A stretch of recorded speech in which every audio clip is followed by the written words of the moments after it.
آج اگر کسی سے محبت ہو اس کو پھلوں کی ٹوکری بھیجنی ہو تو اس کو بھی گفٹ پیک کرواتے ہیں، حالانکہ پھلوں کی ٹوکری ہے، کوئی اتنی قیمتی بھی نہیں ہے، مگر گفٹ پیک اس لیے کرواتے ہیں کہ جب محبوب کے ہاتھ میں پہنچے تو اسے اچھی لگے۔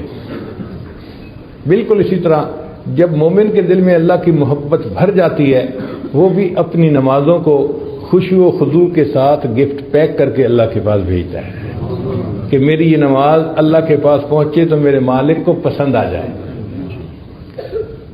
پھر انسان اعمال کرتا ہے اللہ کو راضی کرنے کے لیے۔ جن کو اللہ سے محبت ہوتی ہے نا، وہ پھر اللہ کے لیے سب کچھ قربان کرنے کے لیے تیار ہوتے ہیں، سب کچھ قربان کر دیں۔ ان کے اوپر آزمائشیں آتی ہیں، مشقتیں آتی ہیں، لیکن وہ اس کو محبوب کی طرف سے عطیہ سمجھتے ہوئے خوش ہو کے قبول کرتے ہیں، ان کی زبان پہ شکوے نہیں ہوتے۔ محبت عجیب چیز ہے۔ سیدہ عائشہ رضی اللہ تعالیٰ عنہ بیٹھی ہوئی تھی اور کچھ ریال دھو رہی تھی، سکے تھے، دھو رہی تھی ان کو۔ نبی کے سامنے دیکھا تو فرمایا عائشہ تم یہ پیسے دھو کیوں رہی ہو؟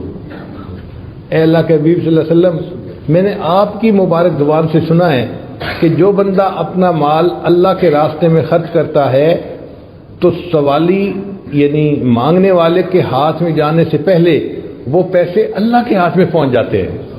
تو جب سے میں نے یہ سنا، میں نے جس پیسے کو صدقہ کرنا ہوتا ہے نا، میں اسے دھو دیتی ہوں تاکہ صاف پاک یہ پیسہ میرے اللہ کے ہاتھ میں پہنچے۔ اللہ کی محبت میں زندگی گزارنا اس کا رنگ ہی الگ ہے، اس کا لطف ہی الگ ہے۔